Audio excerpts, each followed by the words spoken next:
कदम हवा पनि रोकिन्छ सुन्छ मेरो कदम जाउँ हिँड Halo teman-teman, perkenalkan nama saya Zeni Trinawati Gula dengan NIM 8663251118, mahasiswi S1 PGSD Pendidikan Guru Sekolah Dasar Universitas Terbuka. Pada kesempatan ini, saya akan memaparkan analisis mengenai hubungan timbal balik yang sangat erat antara filsafat ilmu dan ilmu pendidikan. Seringkali kita melihat pendidikan hanya sebagai proses belajar mengajar di kelas. Namun, secara hakikat, ilmu pendidikan membutuhkan fondasi yang kokoh. Pertama, bagaimana filsafat ilmu mengawasi dan memperkuat eksistensi, keilmuan, serta nilai-nilai dalam ilmu pendidikan. Nah, mari kita bedakan bagaimana filsafat ilmu mengawasi dan memperkuat eksistensi ilmu pendidikan. Sebagai sebuah disiplin ilmu, pendidikan tidak tegak begitu saja. Filsafat ilmu berfungsi sebagai penjaga gawang yang menguji keilmuan pendidikan. Filsafat ilmu memastikan bahwa teori-teori pendidikan diuji secara empiris dan logis, menjaga eksistensinya agar tidak terjebak dalam mitos dan dogma. Selain itu, filsafat ilmu memperkuat aspek nilai normatif dalam pendidikan, memastikan bahwa setiap transfer pengetahuan selalu dibarengi dengan pembentukan karakter dan etika.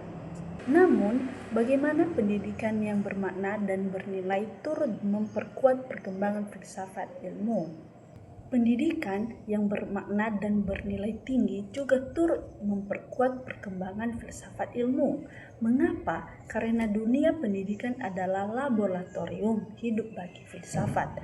Ketika praktik pendidikan di lapangan melahirkan dinamika baru seperti tantangan moral di era kecerdasan buatan saat ini, pendidikan menyumbang data, fenomena, dan pernyataan kritis baru bagi para filsafat. Pendidikan menghidupkan filsafat ilmu agar teorinya tidak usang melainkan terus berkembang menjawab pertanyaan. Mengapa filsafat ilmu disebut sebagai pisau analisis dalam membedakan persoalan pendidikan?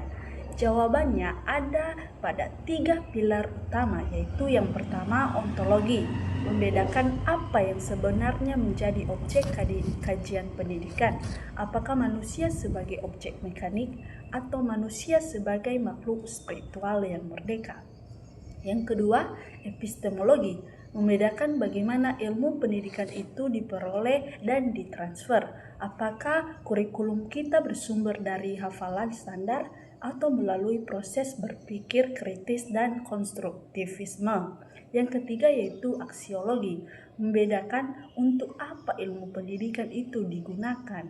Yang di sini kita membahas tentang nilai, etika, dan arah masa depan kemanusiaan. Sebagai contoh konkret, mari kita implementasikan kurikulum merdeka di Indonesia saat ini.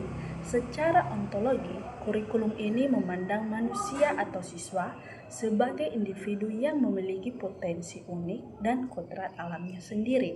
Secara epistemologi, mempelajari tidak lagi berpusat pada guru, melainkan berbasis proyek di mana siswa aktif mengonstruksi pengetahuan sendiri. Dan secara aksiologi, tujuannya sangat jelas membentuk profil pelajar Pancasila yang berkarakter mulia.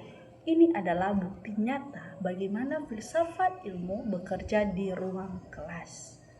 Nah, kesimpulannya, filsafat ilmu dan ilmu pendidikan adalah dua sisi mata uang yang tidak bisa dipisahkan. Filsafat memberikan arah dan standar yang logis, sementara pendidikan mewujudkan nilai-nilai filsafat ilmu dan realitas kehidupan. Tanpa filsafat, pendidikan kehilangan arah, dan tanpa pendidikan, filsafat hanya menjadi teori di atas kertas. Saya Zeni Trinawati Gula, terima kasih atas perhatiannya. Bye-bye.